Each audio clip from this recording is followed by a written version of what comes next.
ജപ്പാനിലെ ഒരു തെരുവോരത്ത് ഒരാൾ അങ്ങനെ റോഡിൽ കിടന്ന് ഉറങ്ങുകയായിരുന്നു. ഒരു പോലീസ് ഓഫീസർ വന്ന് നോക്കിയപ്പോൾ അയാളുടെ തൊട്ടടുത്ത് ഒരു കാലുകുപ്പി കിടപ്പുണ്ട്.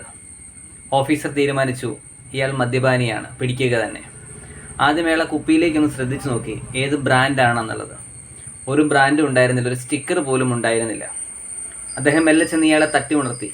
നിങ്ങൾ എഴുന്നേൽക്കൂ എന്ന് പറഞ്ഞു. അദ്ദേഹം എഴുന്നേറ്റ് എന്ത് മദ്യമാണ് നിങ്ങൾ കഴിച്ചതെന്ന് ചോദിച്ചു. അപ്പം പുള്ളി ചിരിച്ചുകൊണ്ട് വീണ്ടും കിടന്നുറങ്ങി. വീണ്ടും എഴുന്നേറ്റ് പറഞ്ഞു, താങ്കൾ ആഹ് എന്ന് പറഞ്ഞ് എന്നെക്കൊന്ന് ഊതാൻ പറഞ്ഞു. അദ്ദേഹം ഹൂ എന്നൂതി. ഊതിയിട്ടും അതിൻ്റെ സ്മെല്ലൊന്നും വരുന്നില്ല. അപ്പോൾ അദ്ദേഹം വീണ്ടും പറഞ്ഞു, ഞാൻ ആഹ് എന്നാണ് ഊതാൻ പറഞ്ഞത്, നിങ്ങൾ ഹൂ എന്നാണ് പറഞ്ഞത്.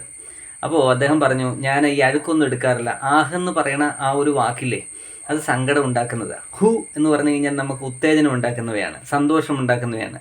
ഞാൻ സന്തോഷത്തെ മാത്രമേ സ്വീകരിക്കൂ, ഒരിക്കലും ദുഃഖത്തെ സ്വീകരിക്കില്ല എന്ന്. അദ്ദേഹം വീണ്ടും ചോദിച്ചു, നിങ്ങൾ എന്താണ് ആ കുപ്പിയിൽ നിന്ന് കുടിച്ചത്? താങ്കൾക്ക് ആ കുപ്പി കാണുമ്പോൾ അറിയാമല്ലോ ഞാൻ കുടിച്ച മദ്യം എന്താണെന്നുള്ളത്. അദ്ദേഹം വീണ്ടും പരിഭ്രാന്തനായി. അദ്ദേഹം ദേഷ്യപ്പെട്ടു. താങ്കൾ എന്താണ് കുടിച്ചതെന്ന് പറയുമെന്ന് പറഞ്ഞു.